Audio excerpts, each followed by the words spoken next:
If you have a Mark 1 MR2, specifically a Mark 1B, then you probably have a rubber lip that is cracked, zip-tied, or just plain beat up. The only issue is, like most AW11 cosmetic parts, these things are extremely hard to find, and on top of that, they are all pretty much just as badly damaged. But thankfully, Woodsport, a UK-based MR2 specialist, happens to make an aftermarket lip that is readily available and looks better than the original. The design is based on an old school Japanese Buddy Club lip, and it's pretty much the same shape as the OEM, but more angular and aggressive without being obnoxious. It's also made out of fiberglass, so it isn't going to be weighing down the car. Woodsport was kind enough to send me this lip to show off, so here I'm going to show you how to do a full install, which is pretty simple, but you just need to be aware of a few steps to make sure it goes smoothly. Now, I just painted my MR2, which is very convenient for the timing of this install. The first step before you can actually paint the lip, though, is to do a test fit. You can see I taped up the valences and also the edge of the lip to reduce scratching. Now, this won't prevent it completely, but it should help a lot unless your body is really out of shape. Now, it's worth noting I am working on a Mark 1B, which this is designed for. If you have an earlier Mark 1A, then you can still install the lip, but you'll either have to find these Mark 1B valences or modify your Mark 1A front end a bit. Fitting the lip is pretty simple, but depending on how straight your body is, it could require some messing around. My car was quite a beater before I painted it, so as you can see, the front part actually fits just right, but the backside sticks out from the fender a bit, so I do need to flex the fender just a little, but it's not that bad. The passenger side, however, does have some gaps in the fitment. I can kind of tell it's because my valence is bent a little weird at points, which is causing the issue. Now, I do want to be clear, if your MR2 is in better shape than mine, then the lip should fit just right, but again, I think mine is a worst case scenario since my MR2 is pretty banged up when I first got it, so this tutorial will also be helpful for anyone with a crooked body.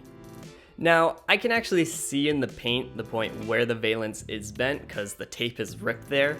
I should hammer that part to flatten it out, but I am going to loosely mount the lip real quick just so you can see what it looks like if you don't get these things taken care of. I bought some bolts with matching nuts, washers, and locking washers. These are the same ones used to hold the fender in place, but I got them slightly longer just in case. So what you're going to do is mount the lip to the center part where the old lip went. There are already holes. You can see mine is a bit crooked here too, but again, I'll fix that after I show what it looks like as is first. The best way to mark the drill holes is to put the lip in place, then stick a Sharpie through the holes underneath. Pretty straightforward. Now you have your spots. Then you just drill them out. Be careful though, because the fiberglass is pretty soft. Now I'm going to loosely put it in place with the bolts and nuts I bought. So now that the lip is mounted in the center, you also have to mount it to the fender. To do this is a bit trickier, but basically you want to line the lip up and feel around for where the lip also comes in contact with the little edge of the wheel arch. You don't have a ton of space to work with, so just be really careful when you feel it out. After you mark it, then you drill the hole again. Then you line the lip back up, make sure it's straight and level, and you poke a marker through the hole and mark where to drill on the other side on the fender. This is the only hole you have to drill actually on your car, but it's nothing too crazy. With the hole in both the pieces, you can now stick a bolt through it and a nut on the other side to hold it in place. Again, I'll just loosely do it for now. Now again, like I said, you can see how crooked the lip is since I didn't spend any effort straightening things out. If we install the other side, you can actually kind of see it's a tad more straight, but still off. So now that we know how bad it is, let's go ahead and straighten things out. So the most obvious thing is my center part is clearly crooked, so I'm just going to use a hammer and bang away at it for a bit. Another option is to use some pliers and really just pry at it. The other big issue was that part on the valence that bulged out and caused a gap between the lip and the body.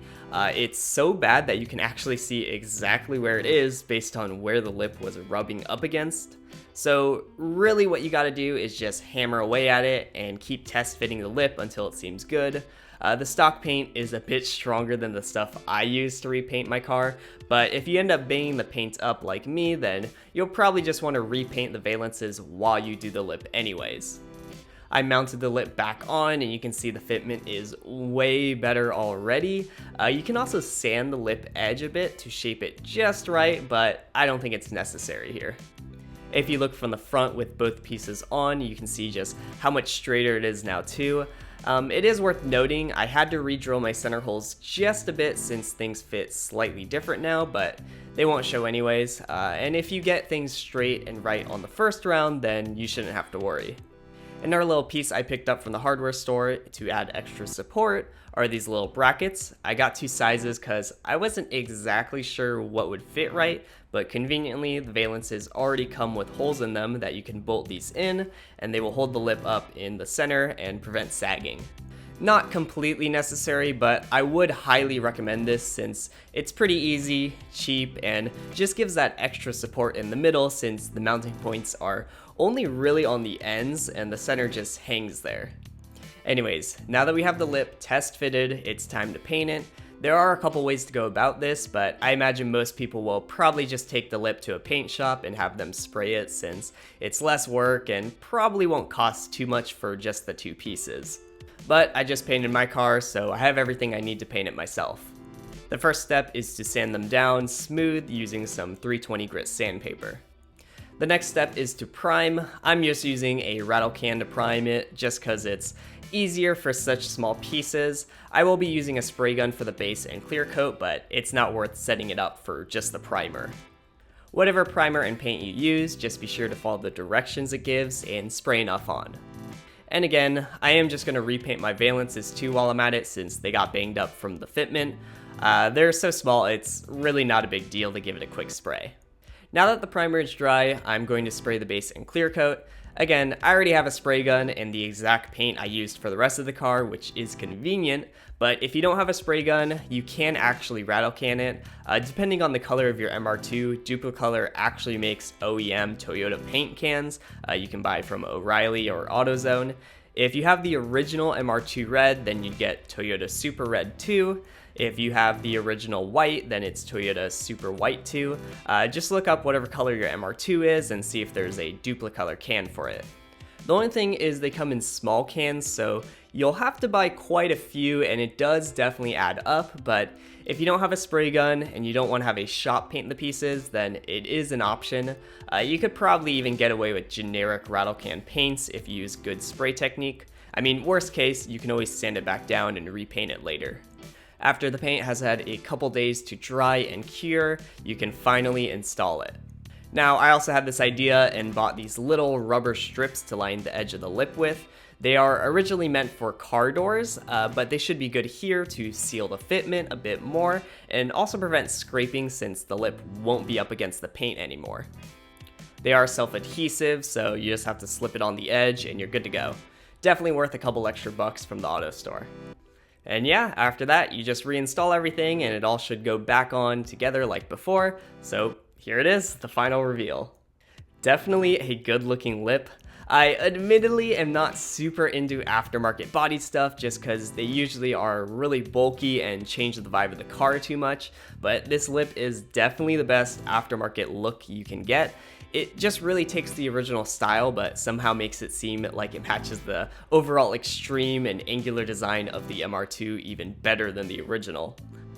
I'll admit, when it was on the car and still just white, I was a bit nervous it looked weird, but trust me, once you paint it, it looks just right.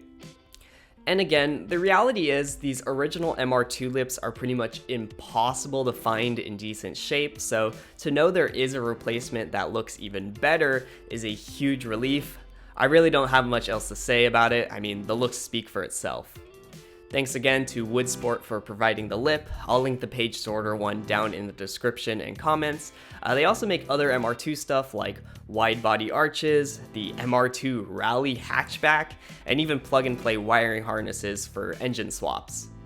Heck, they even sell rebuilt 6-speed transmissions that you can mount directly on, plus they give the option for with or without an LSD too.